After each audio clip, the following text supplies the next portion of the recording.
Kalihi Union Church family. It's another great day. Let's see what God has for us in store in our continuing series in Genesis. God bless. Over and over we see in Genesis God's wonderful order, beauty, wisdom, and goodness. However, in chapter 3, we see the introduction of disorder, evil, ugliness, and folly. And as a result, mankind, men and women, hide, ignore situations, hoping they'll go away, and transfer blame. It's the great hit, if you will. Maybe stretching that point a bit, but it is a hit against God when we hide from Him, when we ignore what we should pay attention to, and certainly when we transfer the blame. But even and despite our hiding, ignoring, and transferring blame, God lovingly intervenes. And as you look through Genesis 3, I want to show this particular slide here to you, which gives you a parallel pattern. And as you can see here in chapter 3, we're going from verse 9 all the way through 19. And in those first two verses, 9, 10, or first three verses, those 9, 10, 11, God is addressing man first. So that needs to be noted. And then he addresses the woman with a single verse.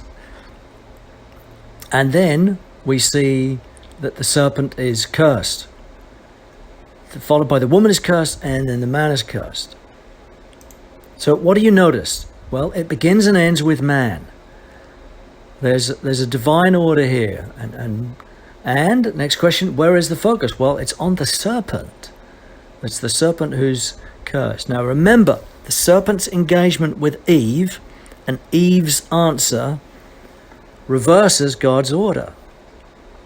The serpent doesn't go to man first, as God did. He goes to Eve. And Eve's answer also undermines the order. Now, if you recall in chapter 1:26, male and female were meant to have dominion over all the beasts.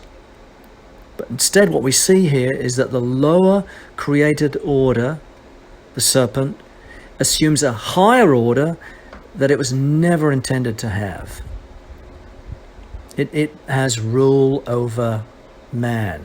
So, what is God's blueprint? Is it A, man, woman, serpent, or is it B, serpent or creature, woman, man? Think about that.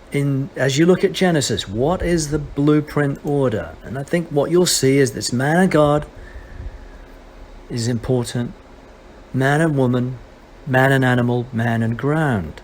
This is the blueprint. Now, when I say man and God at the beginning, that of course is a humankind, if you will. Now, the order of temptation is a reversal of the divine order. Serpent, woman, man. Should have been man, woman, serpent. So what we have is a beast tempting the woman, and then the woman deciding apart from and for the man. She makes the decision. And don't miss the divine order here. And Satan's desire, actually a satanic desire, to incite rebellion against God. The sin is not only direct disobedience to God's command, it's flagrant rebellion against the divine order. Now, humanity's charge was to rule over the beasts, but that's now violated. And Adam, what has he done? He's capitulated his moral leadership. He's given up. Now, both of them knew good and evil, but now, by partaking of the tree of the knowledge of good and evil, it's in a perverse way rather than the way that God intended. And so sin comes, and death too. So listening to your mate against God is unacceptable. Listening to your mate against God, contrary to God, is unacceptable. So that's why it's important, husbands and wives, for you to listen to God, and better to do that together.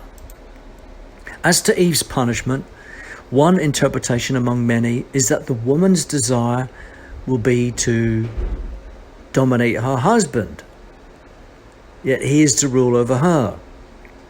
So she's going to have this continuing desire, but he's going to rule over her. Now, note this. God is going to inform Cain in similar language. Sin's desire is for you, but you must master it. See that language there? Adam was supposed to master creation. Cain was supposed to master sin. See that? We are supposed to rule, in a sense. So sin wanted to overcome and dominate Cain. Sin wants to become the master. But Cain and we too have a responsibility to rule over sin. So it's the husband's moral responsibility to maintain leadership as we look at God's blueprint or divine order. And the woman will lose the struggle over the man, the serpent will lose the struggle over the seed, and the man will lose his struggle with the ground. Now, we didn't want to accept our role, so God, in this case, puts man down the order. That's why we end up having to deal with creation. The sweat of our brow in the weeds. And I know that. I've been dealing in the garden recently. Now, note this. In the case of woman's punishment, something is key. The biblical text implies that with Adam first and the woman second, that man has a functional order over woman. With her punishment, that now becomes clear. Man is to rule over woman, not as some kind of despot or tyrant, but he's to rule as a husband.